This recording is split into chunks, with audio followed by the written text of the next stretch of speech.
এটা হলো হাবিবডাঙ্গি নদী, যে নদীতে আমরা ক্রিকেট খেলতাম একটা সময়, কারণ তখন নদীটা শুকনো ছিল, এখন পানি চলে আসছে। গত দিন আমি যখন মাঠে খেলতে যাই তখন দেখি যে এই অবস্থা, পানি চলে আসে, মাঠের অবস্থা খুবই খারাপ, আর খেলার উপযুক্ত নয়, পুরোটাই পানিতে ভরে গেছে। অনেকে চায়না দুয়ারি পাচ্ছে মাছ ধরার জন্য, আর এটা হলো আমাদের মাঠ ছিল, এখন পুরোটাই পানির তলে। অনেকেই জানেন আমরা এই জায়গায় ক্রিকেট খেলতাম, আগের ভিডিওগুলো যে দেখছেন তারা অনেকে বলতে পারবেন যে এখানে আমরা ক্রিকেট খেলছি। আর এই পানিটা যেখানে গিয়ে পড়তেছে সেটা হলো আপনার বাপ্পির কুম বলে অনেকে, ওইখান থেকে আপনার ডেজার দিয়ে মাটি তুলে নেওয়া হয়েছিল, এই কারণে জায়গাটা অনেক নিচা, এই কারণে আর কি পানি ওখানে গিয়ে পড়তেছে, একসময় এটা ভরে যাবে। পানির এই নিয়ম, যেদিকে ঢালু সেদিকে যায়। তো এই নতুন পানি আসার কারণে অনেক বাচ্চা কাচ্চারা এখানে গোসল করার জন্য চলে আসে। এই সময়টায় পানিতে গোসল করতে অনেক মজা লাগে, কারণ নতুন পানি বলে কথা,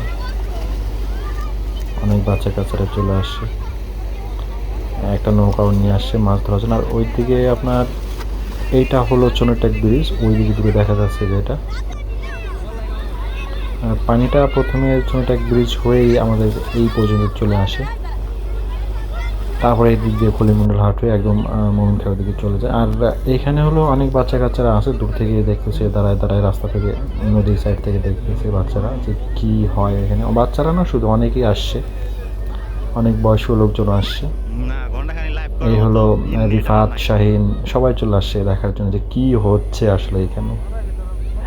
টোটালি একটা আনন্দময় সময় ছিল, আনন্দ ঘন সময় ছিল এই বিকালটা।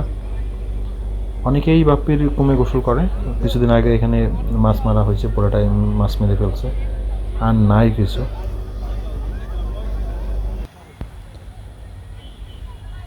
তো এই হলো অবস্থা এখানকার, নতুন পানি, নতুন অবস্থা, সবাই বিষয়টা উপভোগ করতেছে।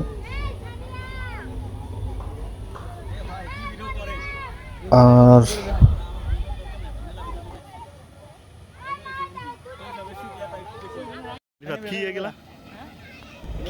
এটা হলো এক ধরনের দোয়ারি বলা, অনেকেই চায়না দোয়ারির একটা রূপ আর কি, বাংলা দোয়ারি।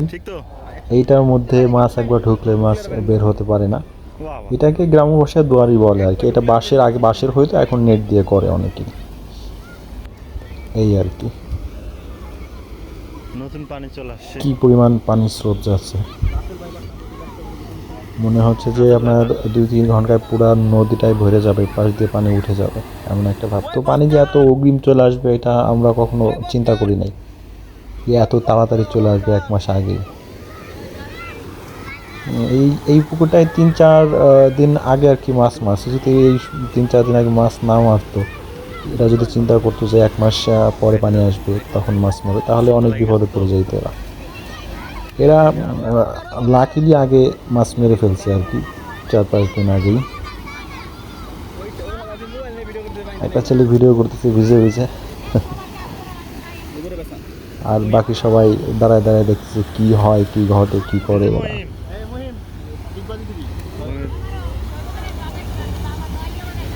এই হলো পরিবেশ, কচুরি পানা টানা নিয়ে সব চলে আসতেছে। আর ওইটা তো আগেও বলছি যে সমিটা ব্রিজ, ওইখানে আমরা বসতাম ওই উঁচা জায়গাটায়, গ্যালারি ছিল আমাদের। আর এটা হলো উপরে ওঠার রাস্তা, ওইটা হলো রাস্তা আপনার রিফাত আর রিফাতের।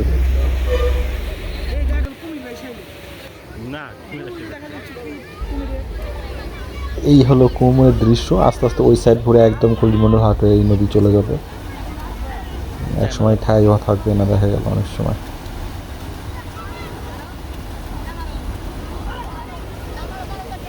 ছেলেবেলার দৃশ্য, অনেক অনেক অনেক সুন্দর।